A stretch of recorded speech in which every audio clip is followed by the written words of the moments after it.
Hello, my name is Dan Salvato, and today we have something incredible to talk about. At a recent Melee tournament, there was a player who cheated by modifying game files on his setup in order to buff his own character. He took advantage of this to win money at the tournament. I'm not kidding, this is something that actually happened, and the Melee community is going crazy right now. I've been expecting for a long time that this would eventually happen. It's the ultimate can of worms that gives Melee mods the worst possible reputation among both players and TOs. Players may refuse to play on modded setups, and TOs may refuse to allow them in tournaments. So we should just ban Melee mods and stick to vanilla Melee from now on. That's the best solution, right? Maybe, but here's the problem with that. As long as players are bringing their own setups, it's impossible for anyone to tell if the setup is actually modded or not.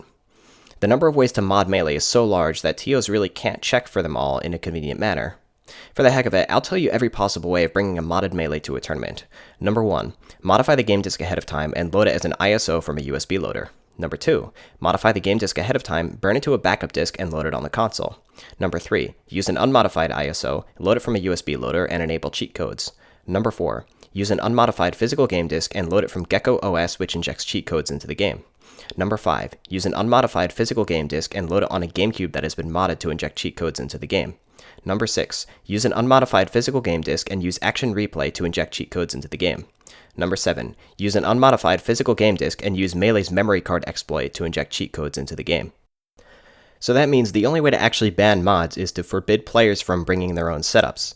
This might be possible at some majors, but that's about it. Almost every Melee tournament in the world is dependent on players bringing their own setups.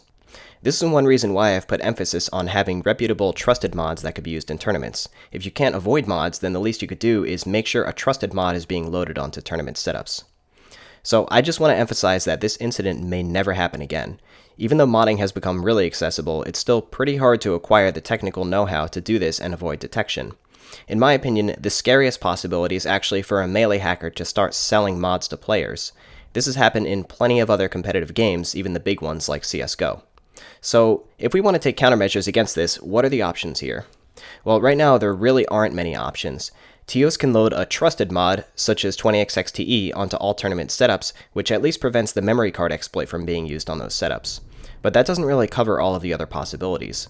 So what I'm going to start looking into is writing an integrity check for game files that trusted mods can use.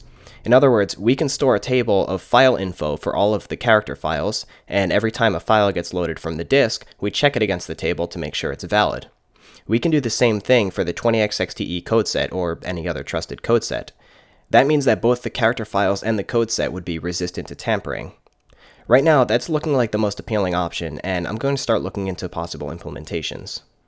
So if what I described was implemented into trusted mods, then TOs could just load the trusted mod onto all of the setups in the venue. If there aren't any other mods on the setup that could be used for cheating, then the trusted mod would pick up on it and prevent that setup from being used. In the end, it's impossible to patch every security hole.